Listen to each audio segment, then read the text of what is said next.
Praise the Lord. ஆண்டவரும் இரட்சகருமாகிய இயேசு கிறிஸ்துவின் இனிதான நாமத்தில் உங்களை வாழ்த்துகிறேன். வேதத்தில் ஒரு வசனத்தை தியானிக்க போகிறோம். நியாயாதிபதிகள் 15ஆம் அதிகாரம் 18வது வசனத்தையும் 19வது வசனத்தை வாசிக்க கேட்போம். அவன் மிகவும் தாகமடைந்து கர்த்தரை நோக்கி கூப்பிட்டு, தேவரீர் உமது அடியேன் கையினால் இந்த பெரிய ரட்சிப்பை கட்டளையிட்டு இருக்க, இப்போது நான் தாகத்தினால் செத்து விருத்து சேதனம் இல்லாத ஒரு கையை விழ வேண்டுமா என்றான். அப்பொழுது தேவன் லேகியில் உள்ள பள்ளத்தை பிளக்க பண்ணினார். அதிலிருந்து தண்ணீர் ஓடி வந்தது. அவன் குடித்த போது அவன் உயிர் திரும்ப பிழைத்தான்.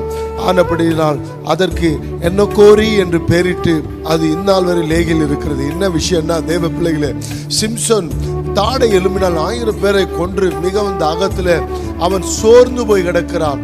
அப்பொழுது அவன் மரித்து விடும்படியான ஒரு தாகம் வருகிறது.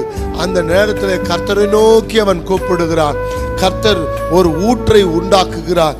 என்ன கோரி என்று சொல்லி அந்த ஊற்றை உண்டாக்கி அதில் வருகிற அந்த தண்ணீரை குடித்து தன் உயிரை பிழைத்துக் கொள்கிறான் என்று வேதம் சொல்லுகிற. தேவ பிள்ளைகளே, சில நேரங்களில் ஊழியத்தில் ஏதோ ஒரு காரியத்தில் கலைத்து போய் வந்திருப்பீங்க, சோர்வோடு கூட வந்திருப்பீங்க.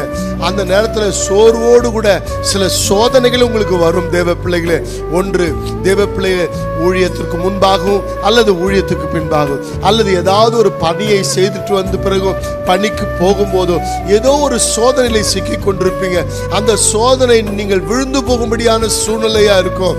அந்த நேரத்திலே தேவ பிள்ளைகளே, உங்களுக்கு தேவை ஒரு அபிஷேகம், உங்களுக்கு தேவை ஒரு பலன். அந்த நேரத்திலே நாம் தேவனை நோக்கி ஜெபிக்கும் போது, தேவனை நோக்கி ஆராதிக்கும் போது ஒரு புது பலத்தால கர்த்தர் நிரப்புவார். சிம்சோன் சோர்ந்து போகும்போது கர்த்தர் அவனை புதுப்பித்தார், உயிர்ப்பித்தார்.